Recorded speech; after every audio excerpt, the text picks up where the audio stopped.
Velkommen til Hellas mod Vanløse match-interview. Emil, hvordan vurderer du vores chancer i kampen? Det er svært at sige. Altså, det er kampen om tredjepladsen, så jeg tror, at jeg vurderer vores chancer okay. Sådan cirka 40-60, 50-50. Ja. Willis, vi har vores tidligere kampe haft problemer med oplysningsspillet. Hvad skal vi forbedre i morgen? Vores indersideaflevering. Det kan ikke være rigtigt, at alle bare Det er også rigtigt. Så Emil, hvordan står holdet defensivt? Jeg synes, vi er meget stærke, men vi mangler en defensiv profil i morgen, og det kan måske godt blive et lille problem. Hvem kunne det være? For eksempel Felix. Ja, det kunne være et lille problem. Willis, hvilken opstilling tror du det var bedst? Godt at tænke noget med 2 angriber og et stort forsvar. Hvem de 2 angriber til? Mig og Linus. Okay. Så går vi til det næste spørgsmål, som er også lidt med det der at gøre.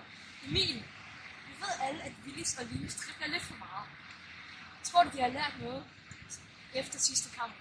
Ja, men jeg håber egentlig, at vores modstandere er ret gode, fordi jeg synes, at de er rigtig gode til at slippe bolden, når de spiller mod rigtig gode modstandere. Det går lidt galt, når de spiller mod dårlige hold.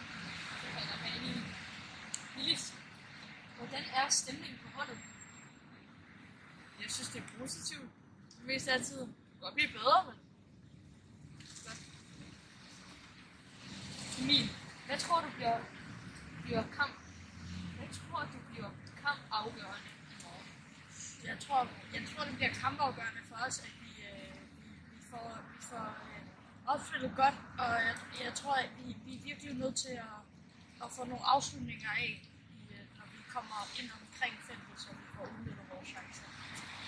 Willis, har du godt råd til en håndfuld før kampen? Har du det?